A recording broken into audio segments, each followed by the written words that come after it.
If you're up to date with the state of wrestling in April 2024, you'll know just how complicated things have been between the United States' two largest promotions, World Wrestling Entertainment and All Elite Wrestling.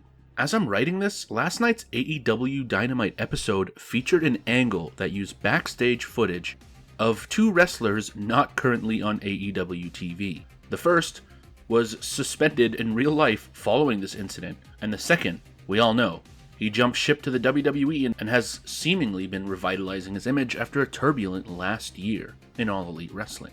This has piqued a simmering rivalry in the wrestling fandom, as well as within the companies themselves, that has been brewing for 5 years. The last week, on the cusp of WrestleMania, WWE wrestlers and major figures have all thrown shade at All Elite Wrestling, seemingly snowballing from CM Punk's tell-all interview with Ariel Helwani, in which he discusses his side of the story and what went wrong at AEW, and his problems with Tony Khan and the Elite, leading AEW wrestlers and figures to respond on social media and on TV. Of course, the events of this last week didn't happen in a bubble. Both companies have had no love lost since AEW's founding in 2019, taking consistent shots at each other in on-screen promos. You will not see legends who are respected on the other channel. Apparently, if you put executive vice president in front of anybody's name, they feel important. Shoot interviews and social media. WWE's half-century head start on AEW as a company sort of made mentioning WWE an inevitability. But as we know, AEW tends to provide refuge to many wrestlers who felt slighted by the WWE during times when there were less major options in the nation, and or people simply released by the WWE who needed another well-paying place to work in America. So a lot of the references to WWE by AEW wrestlers and figures throughout the 5.5-year history of the promotion so far have not been all too favorable, to put it lightly. WWE, for all their attempts to ignore what they see as a noisy neighbor, haven't been able to resist taking shots at AEW either. From not-so-subtle parody to indirect jabs in shoot interviews, promos, and to tell-all interviews. And despite many wrestlers in both companies being really good friends and sometimes even literally being married or dating, things have been fairly nasty between the two promotions. In 2019, when this all started, frustrations with WWE creative under Vince McMahon was at an all-time high, and AEW's foundation became the first credible threat to WWE's market dominance in the United States since WCW in the 90s. No disrespect to TNA, of course.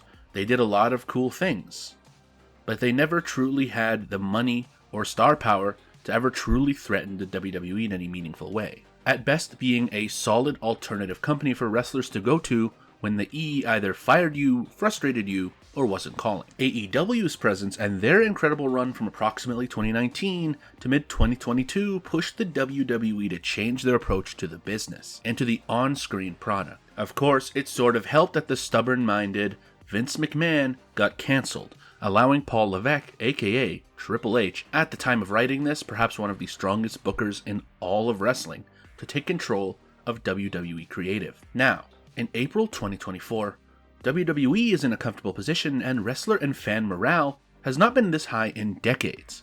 AEW now is on the back foot and is struggling to maintain credibility and momentum, leading to some real toxicity in this rivalry, not seen for a long time between any American companies. But this video is not a recap of the WWE AEW dynamic. If you're watching this video, you probably know that already. I wouldn't need to explain all that to you.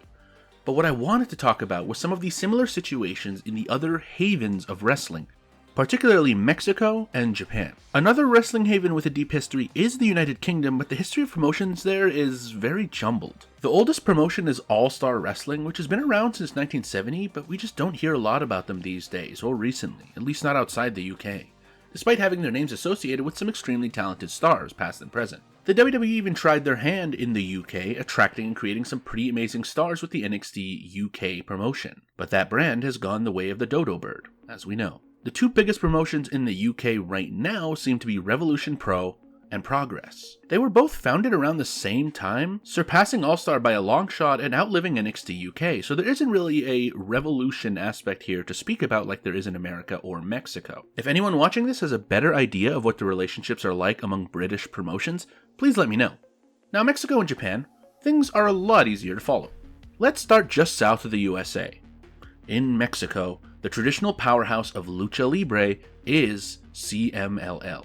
They have an extremely deep heritage in pro wrestling dating back to 1933, 20 years older than even the WWE, and have had a massive impact on Mexican culture as a whole. They ran the Mexican wrestling landscape nearly unopposed for the most part, until an upheaval came from within. In the late 1980s, Booker Antonio Peña was getting increasingly frustrated at what he saw as CMLL resting on their laurels under co-booker Juan Herrera. The company tended to play it safe, never pushing the envelope too much and getting complacent due to their market dominance. Peña wanted wrestling in Mexico to encompass more styles, to be more story-driven outside the ring, and for lucha libre to spread outside of Mexico into new horizons. The story goes that CMLL ownership ultimately took Herrera's corner, so Peña decided to do something unexpected, and something that's changed Mexican wrestling and world wrestling forever. He founded AAA, or AAA, in 1992. There was quite the exodus of star power from CMLL over to the new AAA. Most notably at the time was Konnan, a man who was World Heavyweight Champion in CMLL just a year prior. Other stars, such as Blue Panther and El Hijo del Santo, also made the switch. Furthermore, AAA signed young up-and-coming talents from outside the CMLL sphere, such as Psychosis, and most notably, Rey Mysterio Jr., who would go on to be the most successful luchador of all time, sending shockwaves through lucha in his original WWE run that still resonates with Hispanic and Mexican wrestlers, and just in general everybody, to this day, with only Eddie Guerrero's run and legacy being comparable in Latin American circles. AAA's rise was so rapid and so aggressive, it put the then number 2 company, UWA, out of business. AAA and CMLL actually ran on the same channel for a long time, as Antonio Peña negotiated with the broadcaster of CMLL's shows, Televisa, to also air their stuff, but weekly, something CMLL did not do at the time. This meant that for the longest time, the two promotions were competing for viewers on the same channel. To this day, Televisa, being a massive conglomerate, actually still broadcasts both shows apparently. CMLL airs on the main Televisa channel in Mexico, while AAA airs on Nueve, a Televisa-affiliated station, though AAA's main television deal is actually with TV Azteca, the second biggest TV media conglomerate in Mexico. Now, I'm not sure if AAA airs on both channels, Nueve and TV Azteca stuff, because unfortunately Wikipedia is one of the few English language sources for this information, and it's said that AAA airs on both these networks, so if anybody knows what the truth is, please let me know. Back on topic though, AAA even collaborated with fellow upstart promotion at the time, WCW, in creating the Worlds Collide pay-per-view in 1994. This was an event foundational to the spread of Lucha Libre's popularity outside Mexico, as in this event where two relatively new companies were challenging the market-dominant leader in their country, collaborated, this was many American fans' first ever exposure to Lucha Libre from any company. CMLL, on the other hand, did work with New Japan and still does to this day. AAA even worked with the WWE briefly in 1997, having some of their guys appear in the Royal Rumble as a result.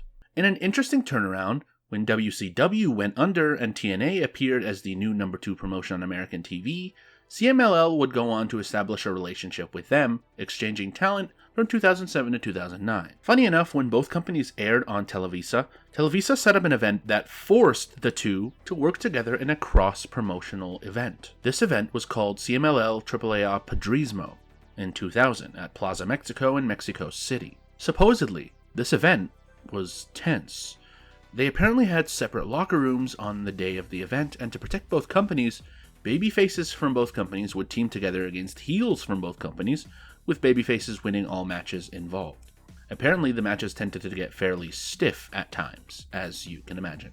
Outside of this, there's been virtually zero contact and zero collaboration. The two sides slander each other in the media and on social media, and wrestlers from both companies were forbidden from working together on foreign shows. Recently, CMLL famously barred its talent or any talent with a close association to CMLL from working AEW's Forbidden Door events, which featured AAA contracted and affiliated wrestlers. Although this has seemingly thawed out a little bit with CMLL establishing a formal partnership with AEW, which has been slightly stifled by visa issues, but most notably so far, the partnership saw Bryan Danielson fight Blue Panther at Arena Mexico. It doesn't seem that AAA's relationship with AEW is affected by this. Currently, AEW talent Commander is the AAA Cruiserweight Champion. It is believed that AAA has been more open to squashing the beef than CMLL has.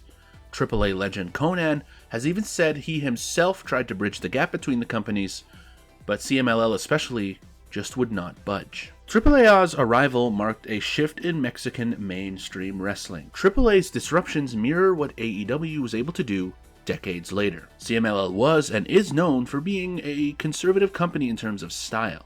The company tended to play it safe, promote the same stars for long periods of time, and was not very exploratory in terms of match types and in-ring presentation. Very much how the WWE was perceived during the infamous PG era, in which blood was phased out, the storylines and promo styles were considered mostly stale, and older talent was perceived to be hogging the spotlight far too long at the expense of younger up-and-coming talent. Then, AEW shook all that up, forcing the WWE to change its own approach. Similar to how AEW grew, in the first few years of AAA's existence, it was in doing everything that CMLL was not doing that got them so much attention, and even, literally a higher position in the ratings. AAA's darling period didn't last forever though, as they eventually lost ground to CMLL in the late 90s as CMLL snatched up some AAA talent and regained market leadership in Mexican wrestling. Now, I found an old 2009 Bleacher Report article about the promotional rivalry, which claims that in the late 90s, the two companies would send their own wrestlers to the other company's events to attack the other company's wrestlers and to start riots in the crowd. I have no idea if this is true, but I couldn't do this video without mentioning it. If anyone with more knowledge than me is watching, please let me know if that's true, because that's insane. Although, many believe this is likely a work to promote the eventual 2000 Padrismo show mentioned earlier. Either way, while animosity still remains, these initial years tended to be the most explosive. Both companies have a very chilly relationship today, but they have at times worked together, though it's usually not the top stars directly in the same ring, and usually with a middleman, such as TNA or AEW or Ring of Honor in between. As Antonio Pena, Juan Herrera, and Paco Alonso, the CMLL exec that sided with Herrera, have all passed. Nobody knows how much steam this rivalry still has left, and it may become amicable in years to come, unless something crazy happens. And well, wrestling peddles in crazy. It's how it survives.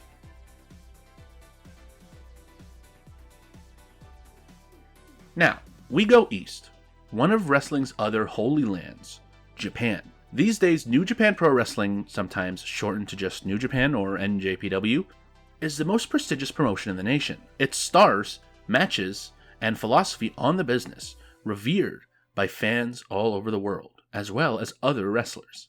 Of course, these guys didn't just pop out of nowhere. They have built their dominance on the pillars of what their predecessors and rivals were able to do, and on Japan's long-standing love and respect for pro wrestling. Japan's first wrestling promotion was believed to be the JWA, or the Japanese Wrestling Association, founded in 1953. It was the main player in a fledgling industry at the time that would in only a few short decades become one of the beating hearts of modern Japanese culture. Legend Rikidozan was the brainchild of the JWA, initially a branch of the NWA in Japan. Little did Rikidozan know that his promotion would be the first to fall in a domino effect of wrestling revolutions in Japan. The first is the Japanese IWA. This was the first major alternative to the JWA, which gave wrestlers another place to work from 1966 to 1981. It's also famous for being the first ever Japanese company that Andre the Giant ever wrestled in. The JWA weathered this storm, but it was the next set of companies which would eventually put a stake through its heart. The JWA witnessed a mass exodus in 1972 as eventual legends Giant Baba and Antonio Inoki would leave the company to form AJPW, or All Japan, Pro Wrestling, and New Japan Pro Wrestling, respectively. The JWA was extinct the very next year, and the IWA held out until 1981, where their stars were absorbed by New Japan and All Japan. For the rest of the century, New Japan and All Japan essentially ran a duopoly over Japanese men's wrestling, trading eras of dominance and creating many great stars over the decades. New Japan championed strong style and All Japan championed the King's Road style. In terms of women's wrestling, Japan is unique in the industry for having most of their promotions be gender segregated, which is contentious to many, because some believe the separation forces one side to take a secondary position, and in most cases, wrestling companies being so predominantly male-owned means the women's companies will seem to play second fiddle, while on the other side of the coin, some believe that a women's-only promotion gives female wrestlers in a historically male-dominated space a place to thrive and show their talent. Nonetheless, we will cover the Joshi side of things shortly. Now, the next major change in Japanese men's wrestling happened in 2000. AJPW legend Mitsuharu Misawa was upset with the direction of All Japan after the death of Giant Baba in 1999. See, All Japan in the 90s had taken a very firm lead in their race against New Japan, with their most successful period taking place in the 1990s. This era featured several legendary wrestlers such as Misawa himself, Kenta Kobashi, Steve Williams, and Jun Akiyama, to name a few. However, after Giant Baba's passing, his widow, Motoko Baba, was in disagreement with Misawa over how the company would move forward. This led to Misawa leading a mass exodus to create his own company, Pro Wrestling Noah. The name itself was quite bold, referencing the biblical story of Noah taking his animals and surviving a flood to create a new world. This was an immediate indication of Misawa's intentions with Noah, and this is a blow to which All Japan has never been able to truly recover from. Rushing to perform damage control at the time, in August of 2000, Masanobu Fuchi appeared in New Japan, stating his intention to break the walls down between New and All Japan. The enemy of the enemy became a friend. Before this, All Japan had almost never interacted with New Japan, although the two companies made some contact at times, most notably the 1990s Wrestling Summit, which also featured WWE then F superstars. Further collaboration would ensue in 2005 when a champion vs. champion match happened in New Japan.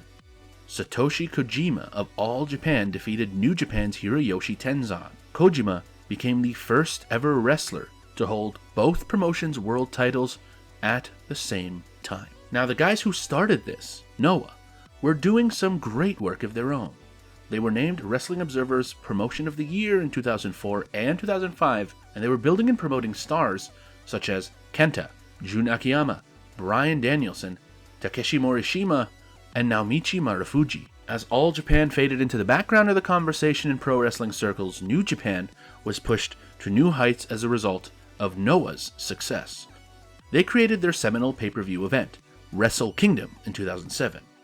They were then purchased by Bushiroad in 2012, which was a catalyst in arguably their greatest ever period, as the 2010s saw monumental superstars such as Kenny Omega, AJ Styles, the Young Bucks, Kazuchika Okada, Tetsuya Naito, Minoru Suzuki, Cody Rhodes, Will Ospreay, Hangman Adam Page, and Kota Ibushi, to name only a few, step into a New Japan ring, either turning into stars at the promotion or further cementing their legacies. This was aided by Noah's own downturn in fortunes. They were caught up in a scandal that saw them tied to the Yakuza in 2009, and they lost their TV deal at the time as a result. Furthermore, the founder and brainchild of the company, Mitsuharu Misawa, passed during a match that same year. Noah suddenly had to build their reputation again, as New Japan took a very clear lead with their ambitious new ownership and their fabulous in-ring product. Noah struggled to find its feet in the 2010s.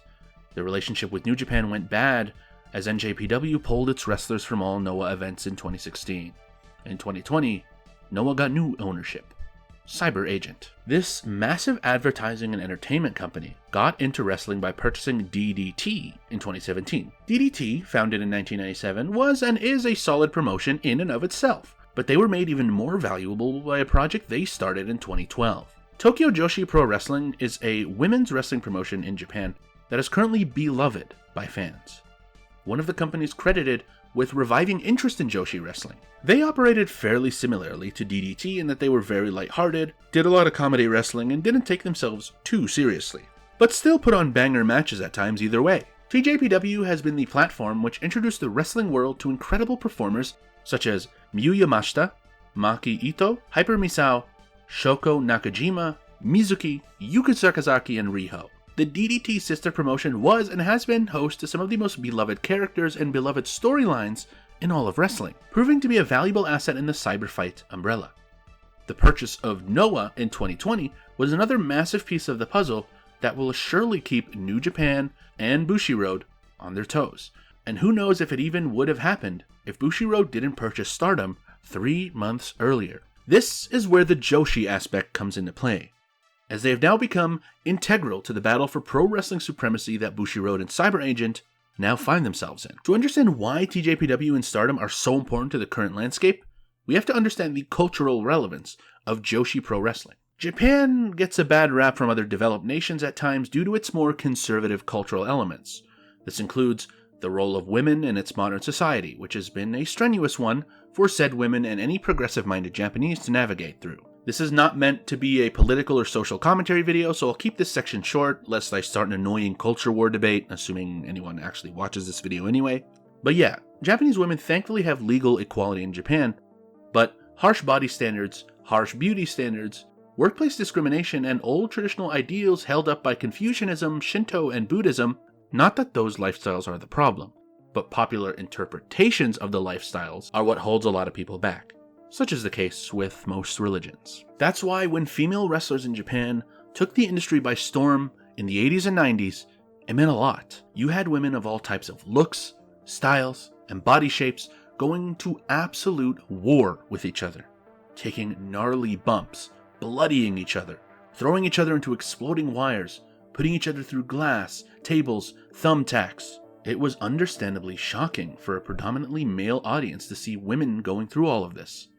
But it wasn't only shock value. It created larger-than-life characters that still resonate with wrestlers and fans of all gender identities today. Bull Nakano, Manami Toyota, Megumi Kudo, Asia Kong, Meiko Satomura, Dump Matsumoto, Shark Tsuchiya, and many more. All Japan Women's Pro Wrestling, or AJW for short, competed with Japan Pro Wrestling, or JWP for short, in the space during the Joshi heyday. Both companies, while having their fair share of unnecessary rules, internal politics, and toxicity as most promotions do unfortunately, they thrived and created incredible stars and amazing moments. Nonetheless, the harsh economics of wrestling caught up to both companies. AJW would fold in 2005 while JWP stuck it out until 2017 but faced a steep decline in the 21st century. Although even as their company faded into relative obscurity in favor of the rising stardom in TJPW, they still had various great talents wrestle in their ring. Names such as Emi Sakura, Mika Iwata, Miyuki Takase, and Arisa Nakajima. In the 2000s, companies came and went. Gaia, Arceon, JD Star. Some are still going today, such as Ice Ribbon and Sendai Girls, but none of them were able to firmly establish themselves the way the old Joshi companies did. Then, in September 2010, controversial wrestling producer and promoter Rossi Ogawa, the man behind the aforementioned Arceon, which went from 97 to 2003, teamed up with Fuka Kakimoto and Nanae Takahashi to form World Wondering Stardom. This would have a massive effect on pro wrestling. Women's wrestling was not in the best place in 2010. The WWE's women's product was pitiful. TNA was turbulent as usual, and in Japan, the place with the best women's wrestlers in the world, the long-standing established companies did not invest in women's wrestling, and the companies which drove Joshi to prominence were either gone or fading. Nobody likely thought anything of it when Stardom ran their first show in January 2011. However, as the year went on, it became very clear that there was something very different about Stardom. At Stardom's first of many Korakuen Hall shows in summer 2011, then DDT star Kenny Omega appeared at a Stardom show to wrestle a 9-year-old wrestling trainee named Haruka. They actually wrestled a great match and made absolute waves on YouTube and in the media. Despite many figures at the time criticizing the match, this was a sign of a change in attitude. Although this isn't the megastar Omega we know today, he was still an established name in wrestling at the time, and him showing up in a women's promotion, putting his reputation on the line and putting the safety of Haruka in his hands, showed incredible faith on his and DDT's part, that a girl as young as 9, with the right encouragement, with the right training, and simply with belief by her peers, can put on a spectacle in the wrestling ring. On Stardom's part, this showed incredible faith and belief in their own talent, that they entrusted a 9-year-old girl to go out there and have a match with Kenny Bloody Omega and tear the house down. This same event featured eventual superstar and WWE World Champion and one of the best women's wrestlers in the world today, Io Shirai. Other wrestlers rose through the ranks and made a name for themselves, such as the hard-hitting Arisa Hoshiki, Yoko Bito, and the amazing Kairi Hojo. Even those that weren't in Stardom were pushed to do better as a result of Stardom's presence. All-time great Asuka, then known as Kana in Japan, made a name for herself in the early 2010s with incredible ring work and amazing presence, and by pushing the envelope in the industry, showing incredible belief in herself. The Joshi Trinity, as I like to call them, of Asuka, Kairi, and Io Shirai would all enter the WWE via NXT in the mid to late 2010s. Their incredible work, passion, and in-ring acumen captured the hearts of Western fans and reinvigorated foreign interest in Joshi never seen before, even in the boom period of the 80s and 90s thanks to the internet and social media. In the 2010s, Stardom had the best women's wrestling in the world, and some would argue they still do today. While Stardom were creating stars at Shinkiba First Ring in Tokyo, there was another new promotion 20 minutes down the road at Twin Box Akihabara putting on its first show in 2013, which would keep them on their toes. Tokyo Joshi Pro Wrestling, started by DDT's Tetsuya Koda and Nozumi as the first ever trainer, was a small outfit with unknown trainees who simply wanted to make a name for themselves. And they did that spectacularly. Miyu Yamashita and Shoko Nakajima were among the first ever recruits, and the first shows of TJPW's existence took place on training mats, with no ropes. Their ethos was simple. The product was lighthearted, there would be musical performances and dancing, and everyone was always out to have a great time. You'd probably be disappointed if you went to an event expecting a Ring of Honor style technical masterclass or an AJW style war. Nothing was meant to be taken that seriously. And yet, they produced talents that could totally put on 5-star bangers and compel you with character work. You would have been laughed out the building if you suggested that TJPW stars could not only sell out Korakuen Hall in Japan, but go abroad and wrestle and get over on foreign shows on national TV and even act on TV in a traditional show in America. This momentum eventually led to both TJPW's parent company, DDT, and themselves being purchased by Cyber Agent, creating the Cyberfight brand in 2017. Still, Stardom was never deterred by this, continuing to create a product that mixed hard-hitting, emotional wrestling with a lot of glitz and glamour, and solid character work. In the late 2010s, as some of their biggest stars had left for wrestling pastures anew, the next generation was tasked with taking the torch and keeping it lit. Sensational wrestlers such as Utami Hayashi Shida, Saya Kamitani, the late Hana Kimura, Kagetsu, Shuri, Toni Storm, Tam Nakano, and Julia, to name only a few, continued to raise the bar in Stardom and women's wrestling. By the numbers, Stardom can be considered the number 2 promotion in Japan. That's if it wasn't purchased by Bushiroad in October 2019. Compounding their purchase of New Japan 7 years earlier, the 2 biggest companies in Japanese wrestling were now one. Stardom wrestlers can now appear at New Japan events, elevating their status even more. After the controversial sacking of Rossi Ogawa, who was not in good standing with AEW's Tony Khan, Stardom wrestlers have been appearing at AEW events. TJPW's general good relations and history of collaboration with AEW since the start might mean that we could see Stardom and TJPW stars share the same ring. We do also have to keep in mind that in Japanese wrestling there doesn't seem to be as much mudslinging and petty sentiment among companies, as companies have collaborated on shows before in recent decades. While in recent times New Japan, All Japan, and Noah have all collaborated for the All Together Again event, running matches and angles between their wrestlers. Despite all these companies being rivals, I think there's a general sentiment of just doing what will make the most money and get the most eyes, even if it means competing with your direct market competitor. If it can benefit all companies involved, a lot of these promoters are willing to put their differences aside. Rossi Ogawa was a notable exception to this, making virtually no contact with TJPW aside from buying their stars when their contracts expired, and infamously refusing to send any of his wrestlers to AEW, nor accept any AEW stars in his ring. He did on occasion work with Sendai Girls and Marvelous, but I suppose he was just picky in who he liked to work with, or perhaps didn't feel threatened by those companies. Now that he's been forced to make a third run at making a company with his upcoming new promotion, Stardom might have a chance to follow in New Japan's footsteps and work with Cyberfight wrestlers, most importantly, with TJPW, in a direct cross-promotional event. Who knows? It was pretty interesting that Cyberfight's acquisition of Noah followed Bushiroad's acquisition of Stardom by only 3 months. There seems to be a battle brewing for the wrestling space in Japan that might have massive implications in the years to come. Women's wrestling in Japan has never been supported to this extent, because it's become clear that there's money to be made in women's wrestling. Now, the once segregated spheres of men's and women's wrestling in Japan are merging in ways unseen in previous eras. How this larger centralization of mainstream wrestling will go for each party involved is too early to say, but all we know is that Mitsuharu Misawa's decision to leave All Japan has had ripple effects in wrestling that we are still feeling the effects of. Whew. So yeah, like I said, domino effect. There were many revolutions to cover there in Japan alone, so I was only able to scratch the surface here. Either way, thank you for watching. I felt like there is a lot of discourse right now over company comparisons, leading to a lot of tribalism and gatekeeping within the pro wrestling community. So now is a perfect time to try and break down other company divides in the industry and the other places that wrestling is beloved. I don't have any answers as to how the wrestling fandom and industry can change or improve, but I hope this video can serve as a sort of lesson to see how foreign promotions dealt with promotional divides, and all the other such things it entails in such a passionate industry with so many dedicated fans, journalists, historians, and enthusiasts. Yet, it's an industry that is still niche on a world scale. The industry has arguably not reached its full potential, as it has in recent decades breached new markets, such as parts of Europe outside the UK, the Middle East, Australia, and other parts of East Asia outside Japan. Pro wrestling is super unique within the entertainment industry, as the level of community engagement, audience participation, and pageantry is unmatched by any other sports or entertainment medium. Although competition will always be the reality of the industry, it's hard to see any benefit in pure tribalism and gatekeeping based on which promotion you enjoy more. Putting up needless walls in an industry still seeking out growth might not be the best play by any company or set of fans.